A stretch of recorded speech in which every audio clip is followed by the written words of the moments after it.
Vous avez déjà regardé le marché du vidéoprojecteur? C'est un peu comme pour les téléviseurs, il y en a à 500 € et ça peut monter jusqu'à plusieurs milliers d'euros. Et c'est assez difficile de s'y retrouver quand on n'a pas étudié le marché, quoi. Alors, est-ce qu'un projecteur à 2000 € est 4 fois mieux qu'un vidéoprojecteur à 500 €? Je vais tenter de répondre à cette question avec notre partenaire XGIMI. Ils nous ont envoyé 2 de leurs vidéoprojecteurs Star pour qu'on puisse réaliser ce comparatif, donc je les remercie de jouer le jeu. Et vous allez voir que oui, il y a une grosse différence de prix, mais que la différence techniquement n'est pas forcément là où on l'attend.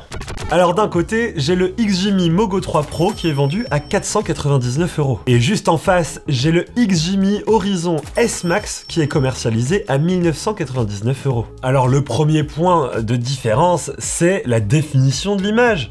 Ici, sur le Mogo 3 Pro, à 500 €, on a une matrice Full HD. Alors que sur le Horizon S Max, on a une définition 4K. C'est d'ailleurs là, souvent, qu'on va trouver la différence entre un vidéoprojecteur cher ou pas cher. La définition d'image, tout simplement. Et même, sachez que les vidéoprojecteurs Ultra HD 4K dans les environs de 2-3 000 € n'ont pas de matrice Ultra HD 4K. En réalité, c'est une matrice Full HD qui va wobuler, comme on dit, pour pouvoir, avec la persistance rétinienne, vous afficher une image Ultra HD 4K. Alors ça marche comment? Eh bien c'est simple, la matrice Full HD va comme vibrer et va donc décaler les pixels en 4 parties pour pouvoir afficher 4 fois 1080p à l'image et donc décaler les pixels en 4 zones, et donc avec votre persistance rétinienne, vous n'y verrez que du feu et vous verrez une image en 4K. Et si vous voulez une vraie matrice Ultra HD 4K, faudra payer le prix, puisque là on dépasse facilement les 5000 €. Et bien évidemment, la distance et donc la taille de l'image finale jouent sur votre perception de la définition de l'image. Plus le vidéoprojecteur est près de la surface de projection, plus l'image est petite et donc serrée en termes de définition.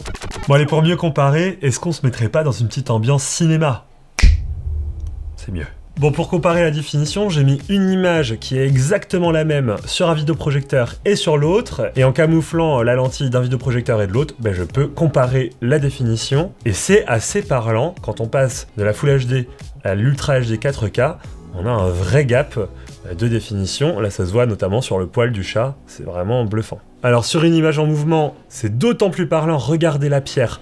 Comme elle est plus définie sur l'image 4K Ultra HD. Et évidemment sur des vidéoprojecteurs haut de gamme comme le Horizon S Max, ce genre de produit ça va venir avec des labels, et notamment ici le IMAX Enhanced. En gros c'est IMAX qui a certifié que ce vidéoprojecteur était correctement conçu pour restituer des films qui ont été certifiés IMAX sur la surface de projection et votre vidéoprojecteur.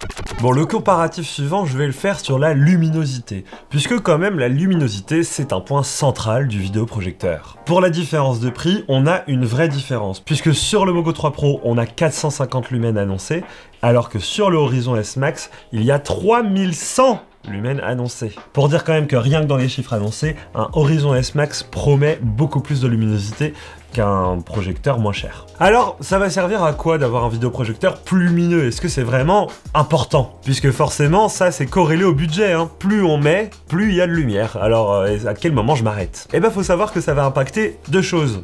La première, c'est la distance à laquelle vous pourrez placer votre vidéoprojecteur de votre surface de projection. Plus le vidéoprojecteur a de la patate, plus vous pouvez l'éloigner sans craindre d'avoir une image qui perd en contraste. Par contre, si vous avez un Mogo 3 Pro par exemple, qui va être plus limité dans sa conception et dans son budget, et donc dans la luminosité, et ben là il faudra choisir de l'approcher de la surface de projection pour pouvoir profiter d'une meilleure luminosité. Et l'autre chose que ça va impacter, c'est votre confort de visionnage, la polyvalence, puisque si vous avez un vidéoprojecteur pour l'utiliser comme un téléviseur, et que vous aviez l'habitude de regarder votre téléviseur à toute heure de la journée, alors je vous conseille d'avoir un vidéoprojecteur plutôt puissant, puisque en plein jour ou rien qu'en conditions lumineuses tamisées, un vidéoprojecteur doit pouvoir compenser la lumière ambiante pour pouvoir vous afficher une image sur votre mur ou sur votre toile, quoi. Bon, après, si j'ai un conseil à vous donner, c'est d'investir dans une toile de projection. La toile, elle va permettre plusieurs choses. À la fois d'avoir une surface plane étendue. C'est important, puisque si vous projetez sur un mur texturé ou rien que pas très droit, vous allez voir que votre image, elle va prendre cher. Et la deuxième chose, c'est que si vous avez un peu plus de budget, avoir une toile à gain, comme on dit, hein, c'est une surface qui est un peu plus réfléchissante qu'une juste une toile blanche, ça va permettre de faire ressortir les hautes lumières et donc de gagner en contraste. Et il y a une réelle augmentation de la qualité d'image quand on utilise ce genre de toile, surtout en lumière tamisée ou en plein jour. Bon alors en pratique c'est simple, regardez, je vais cacher un projecteur puis l'autre. Ici on a la luminosité du Mogo 3 Pro sur un écran parfaitement blanc, donc moi à l'œil nu, je vous le dis, je vois une image blanche. C'est pas extrêmement lumineux, mais c'est une image blanche.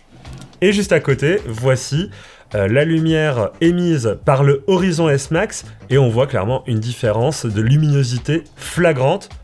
Hop, Mogo 3 Pro, Horizon S Max. Mogo 3 Pro, Horizon S Max. Ça n'a aucun rapport de luminosité. On voit clairement que passer de 450 lumens à 3100, ben ça fait la différence. En pratique, cette différence de luminosité, elle s'explique par plusieurs choses, notamment déjà le châssis de l'appareil qui permet d'avoir quand même une plus grosse source lumineuse dans le projecteur haut de gamme, mais aussi par une technologie différente. Ici, le Mogo 3 Pro, il est équipé d'un laser, vous voyez l'image, et si je passe ici, on est sur une source Dual Light qui est propriétaire à XGIMI. C'est en fait une association de deux sources lumineuses, du laser et du LED. Et ça c'est une bonne chose puisque quand on voit la différence entre, regardez là, le Mogo 3 Pro et la source Dual Light, il y a une réelle différence de luminosité sur mon image. Et ça s'en ressent même sur la vivacité des couleurs, mais également sur le contraste. Plus on a de puissance lumineuse, plus on peut aller loin dans les hautes lumières, et donc plus on a une sensation de contraste. Alors l'avantage du Mogo 3 Pro, c'est qu'il est nomade. Lui c'est simple, hein, hop je le prends, tac, je le referme, il s'éteint et je peux le transporter n'importe où. Et la lentille est protégée, bref, c'est un vidéoprojecteur qui est conçu pour être transporté et c'est quand même super pratique si vous voulez l'emmener en vacances, à une soirée ou même juste dans votre jardin pour un été, pour faire une petite nuit à la belle étoile, ça peut être sympa. C'est d'ailleurs généralement le cas sur ce genre de vidéoprojecteur puisque autour des 500 €, on va être sur de la vidéoprojection compacte, et donc ça appelle un produit qui est souvent fait pour être transporté, puisqu'il est petit, et donc les marques jouent souvent sur cet aspect, il est petit, donc tu peux le transporter, et donc pas cher, parce que dans ce qu'il y a dedans, c'est quand même plus petit que ce qu'il y a dans le Horizon S Max, par exemple. Bah oui, parce que lui, il est plutôt destiné à une installation fixe. Allez pas penser que vous pourrez le mettre dans votre sac à dos pour l'emmener n'importe où. Oui, vous pourrez, mais c'est pas fait pour, quoi. Ici, ce vidéoprojecteur, il se destine vraiment à une utilisation quasiment home cinéma. On le pose et on n'y touche plus. Après, il y a un truc qu'il faut savoir, c'est que la plupart des vidéoprojecteurs deviennent de plus en plus intelligents quant à l'installation. Ici, chez XGIMI, on a vraiment une technologie qui est assez bluffante, c'est leur technologie ISA. Ça permet au vidéoprojecteur d'être replacé et en direct, il va se recalibrer pour pouvoir vous proposer une image bien rectangle, donc il va corriger le trapèze, et refaire la mise au point en direct et vous proposer une image la plus nette possible. Donc je vous montre comment ça fonctionne. Par exemple là, le Mogo 3 Pro, dès que hop, je veux le replacer sur mon écran, il va capter qu'il a été bougé de position et immédiatement il va relancer une mire pour pouvoir correctement calibrer l'image par rapport à la surface de projection. Hop là, alors, on va le laisser faire. La petite mire qui apparaît.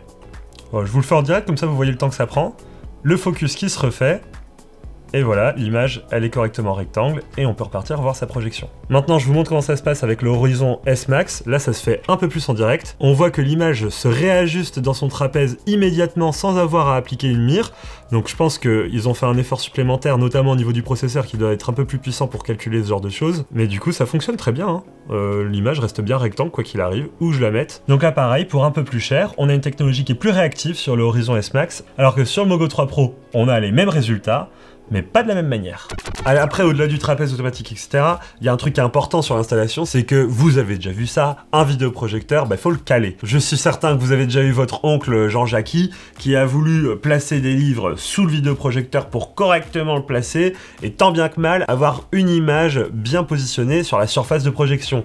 Là, c'est pas possible, puisque ces vidéoprojecteurs sont conçus de telle sorte qu'il y a un pivot inclinable. Sur le Mogo 3 Pro, on a 130 degrés d'inclinaison, ce qui permet de projeter que ce soit au sol ou même au plafond. Quand vous êtes dans votre chambre, c'est quand même le top. Et sur le Horizon S Max, on va encore plus loin, puisqu'il peut vraiment se mettre parallèle au plafond et avoir une image parfaitement au-dessus de lui. Et ils ont été encore plus loin, vu que le vidéoprojecteur est un peu plus lourd, ils ont mis un pied rotatif, ce qui fait qu'on peut le tourner de manière très fluide, et c'est quand même super agréable. Autre avantage du Horizon S Max, c'est que, étant donné que c'est un vidéoprojecteur qu'on est censé laisser à sa place un peu fixe, quand on l'éteint, regardez, bam, il y a un petit capot motorisé qui vient protéger votre lentille, ce qui empêchera les poussières de s'y déposer toute la nuit, et donc d'avoir une image qui reste clean, quoi qu'il arrive. Après, le Mogo 3 Pro étant nomade, ils ont été jusqu'au bout du concept en proposant un trépied qui se déplie et qui est très pratique, mais surtout qui est très intelligemment conçu, puisqu'il est équipé d'une batterie à l'intérieur qui va permettre d'alimenter le Mogo 3 Pro en déplacement jusqu'à 2h30 de projection à peu près. Après, il y a un truc à avoir niveau connectique. C'est assez différent d'un projecteur à l'autre, forcément. La compacité fait qu'on est limité en connectique ici. Ici, sous un petit capuchon, je vais avoir donc un port USB-A et un port micro HDMI. Attention, je précise, ce micro HDMI n'est pas fourni dans la boîte, donc procurez-vous-en un si vous voulez brancher une console ou une box télé au Mogo 3 Pro. Après, vu qu'il y a Google TV qui est dedans, généralement pas besoin de brancher grand-chose puisqu'on retrouve toute la télé et toutes les applications de streaming dessus. Sur le Horizon S Max, on est un peu mieux équipé, il y a deux ports USB-A, on a un port à HDMI grand format, celui-ci il est e-arc, donc par exemple si vous branchez une barre de son dessus qui peut vous servir de hub HDMI sur lesquels vous pourrez brancher plus d'appareils, eh bien la barre de son s'allumera en même temps que le vidéoprojecteur si vous l'allumez avec la télécommande, ou l'inverse. En termes d'alimentation, le Mogo 3 Pro, on l'alimente avec un USB-C, alors que le Horizon S Max, lui, c'est un câble d'alimentation haute puissance avec son gros bloc d'alimentation. Clairement, c'est pas fait pour être transporté tous les jours. Bon, niveau audio, bah oui, c'est quand même important d'entendre ce qu'on est en train de projeter. Et ben le Mogo 3 Pro, lui, il est équipé de 2 x 5 watts, alors que le Horizon S Max, lui, il est équipé de 2 x 12 watts. Donc forcément, ça se ressent dans le volume et dans la restitution audio. Je vous fais le comparo.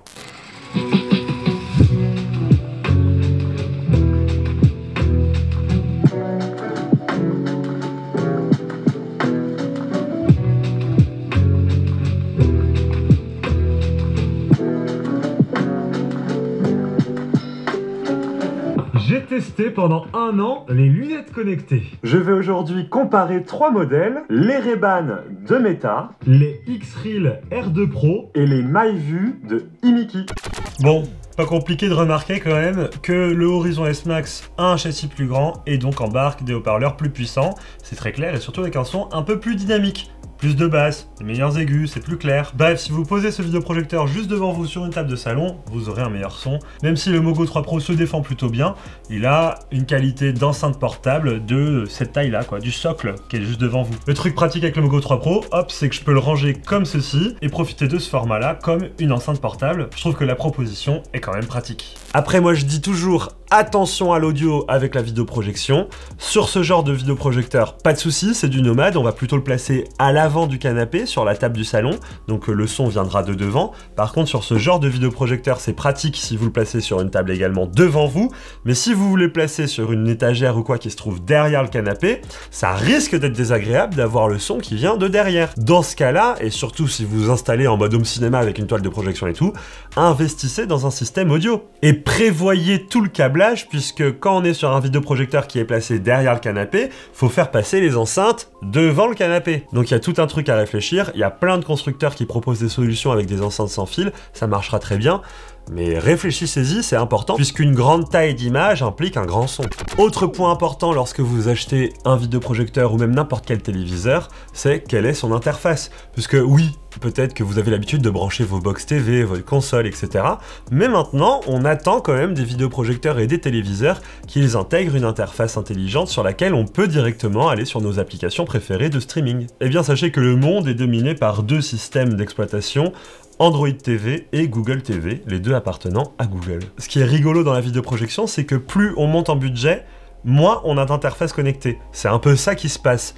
Par exemple, si je prends des vidéoprojecteurs à 5-10 000 euros, il n'y a vraiment plus aucune interface connectée. Parce qu'au final, ce que veulent les utilisateurs de ce genre de produit, ils veulent juste un bel écran. Et ils s'en foutent d'avoir le truc connecté. Et XGIMI, eux, ils sont dans l'entre-deux. Ici, sur le Mogo 3 Pro, on a Google TV, donc on a toutes les applications de streaming qui puissent exister, tout ça intégré. Évidemment, c'est un vidéoprojecteur nomade, donc on va pas s'amuser à se trimballer sa console ou sa box TV.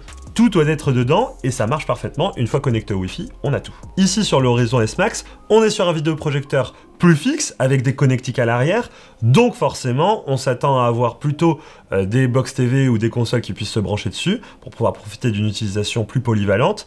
Mais ils ont quand même mis du Android TV. Pourquoi pas du Google TV, on ne sait pas, mais sachez que la différence, c'est que Android TV ne propose pas Netflix nativement. Vous avez tout le reste, hein, c'est tout pareil qu'Android TV, mais il n'y a pas Netflix. Voilà, faut le savoir. Ça reste sûrement des stratégies de marque hein, et de licences à acheter à droite à gauche.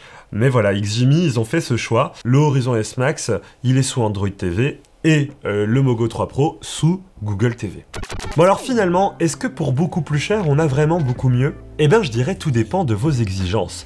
Puisque sur un vidéoprojecteur à 500 balles comme le Mogo 3 Pro, on a vraiment des arguments très forts sur la polyvalence et la compacité. C'est un vidéoprojecteur qui ne se destine pas réellement aux experts de l'image. Ici chez Frandroid, on l'a quand même noté 8 sur 10, donc pour le prix, on a une bonne image. Mais c'est vrai qu'on n'aura pas la meilleure luminosité, les meilleures couleurs, etc., etc. On reste sur un vidéoprojecteur qui propose pas mal de fonctionnalités. Il y a quand même une enceinte intégrée, la capacité de le replier sur lui-même et donc de protéger la lentille, le petit trépied en option avec la batterie intégrée pour pouvoir le transporter et ne pas avoir à l'utiliser raccordé au secteur. Bref, tout ça, ça en fait un produit parfait pour l'utilisation dans une maison un peu à droite à gauche, dans une chambre, dans un bureau, dans le salon, ou même pour partir en vacances, en soirée, ça sera parfait. Alors que si je passe sur le Horizon S Max à 2000 €, donc 4 fois plus cher que le Mogo 3 Pro, là pour le coup, on a des arguments sympas quoi. Niveau image, il y a de la patate, même ici en studio avec toutes les lumières allumées, j'arrive à voir l'image de manière assez nette et assez contrastée, alors qu'avec le Mogo 3 Pro, il faut vraiment assombrir la pièce pour pouvoir voir quelque chose de manière décente. Donc ce que va proposer un vidéoprojecteur plus cher, c'est de la luminosité, c'est une image 4K, et des couleurs vraiment plus sexy que sur un vidéoprojecteur compact. En contrepartie, c'est une utilisation plus home cinéma. Le vidéoprojecteur, il n'est pas censé bouger tous les jours, on le pose, il est fixe, et vous avez votre image qui est parfaitement calibrée pour votre surface de projection. Je vous dirais que ce genre de vidéoprojecteur, c'est le vidéoprojecteur qui peut remplacer un téléviseur. Alors que celui-ci, on va dire que ça serait plutôt un complément. Donc à la question, est-ce que c'est 4 fois mieux? Ben c'est peut-être juste 4 fois différent. Mais pour répondre basiquement, oui, avec un vidéoprojecteur plus cher, vous avez une image bien meilleure. Après, est-ce que ça vaut 4 fois son prix? Ça, c'est à vous de le juger. Et donc, allez en magasin, testez les vidéoprojecteurs, regardez à quoi ça ressemble. Il y a plein de magasins spécialisés à travers la France qui proposent des essais de projection. Allez essayer avant de faire votre choix. Parce que peut-être que la luminosité et l'image de celui-ci vous conviendra. Peut-être que finalement, ça sera pas suffisant. Il faudra passer à la gamme au-dessus et avoir quelque chose qui envoie bien pour pouvoir contrer par exemple des baies vitrées que vous avez dans votre salon ou tout simplement l'envie de regarder un film ou un match de foot en fin de journée avec un environnement lumineux, et donc avec ça c'est sûr que vous pourrez regarder quand même. Bon, et ben c'est la fin de cette vidéo. Je remercie encore une fois chaleureusement XGIMI qui est le partenaire de cette vidéo. Ils nous ont envoyé ces deux produits et ont accepté le jeu de la comparaison. Sans ce genre de partenariat, faut le savoir, Frandroid, ben ce serait pas ce que c'est aujourd'hui. On vous ferait pas autant de vidéos sur cette chaîne YouTube ou même autant de live Twitch parce qu'on en fait tous les jours sur notre chaîne Twitch. Donc n'hésitez pas à vous connecter pour pouvoir nous poser toutes les questions. On y répondra en direct. Sur ce, je vous laisse. Vive le cinéma, vive les vidéoprojecteurs. Ciao!